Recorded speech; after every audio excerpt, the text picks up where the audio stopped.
For today's video, we'll be doing an unboxing, and this time we will focus on a budget phone. This is the Oppo A60, one of the budget phones from Oppo which was released earlier this year.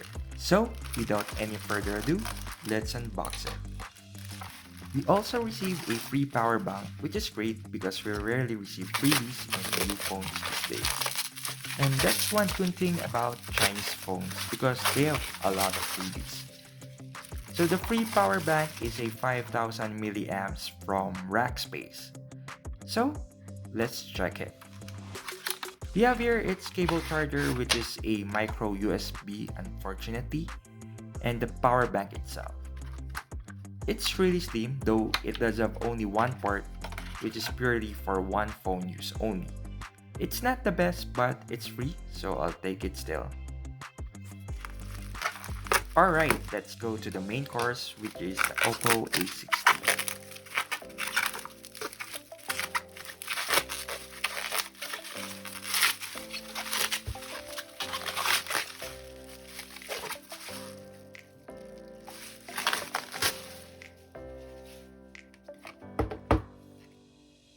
So we have some thank you letter from Globe as we purchased this from them.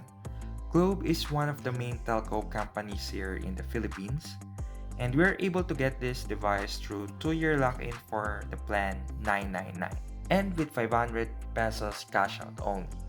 But the regular price here in the Philippines is around 9,999 pesos or less than $200 US. This is the midnight purple color with 8GB of RAM and 128GB of storage configuration. Oppo endorsed this as a phone which is a military-grade shock protection, but they haven't said anything related to its IP rating. So let's open the box now.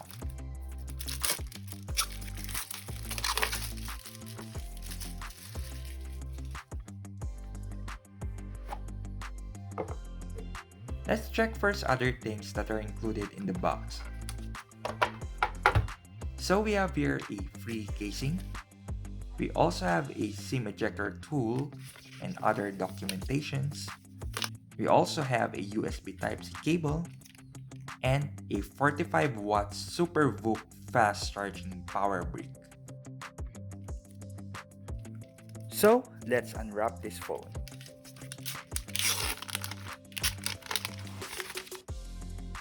Here is the Oppo A60, and for its first impressions, it is just fine. It does have brushed metal color on its sides, though I doubt it is a metal or aluminum, but it looks good and it feels good in the hand. It is sturdy, though it is all plastic build. We also have here a headphone jack, which kinda surprising. I really like its color, which is the midnight purple, and it really looks stealthy. This reminds me of the color of the black iPhone 15 that I reviewed earlier this year, but much more in the purple side. The camera bump is not that big and you have only 2 cameras. The good thing about this phone is it is really light comparing to other phones that I've used so far. The midnight purple really looks good and this makes it more premium than it really looks like. Alright, so let's turn this phone on. Its processor is the Snapdragon 680, which is a budget processor, and it does have only 90Hz of refresh rate. It is powered by Android 14 with ColorOS 14. So let's set this phone up. So I have finished setting up this phone, and this is the first time that I've used an Oppo phone. And so far, it is good. It is not super fast, but it is fluid and the animations are really great. It does have even better animation than Samsung phones, and almost like iPhone or Pixel phones level. On every touch on its button, there's a corresponding animation, and it is not laggy at all. The thing that I really don't like on this phone are its bloatware, and if you think Samsung phones does have a lot of bloatware, this really on another level, but no worries as it can be deleted. So I'll probably delete them all. So I'll continue using and testing this phone in the coming days for its final review. And that is my unboxing and first impression for Oppo A60. So thank you for watching my video. Please like, share, and subscribe. And see you soon. Peace out.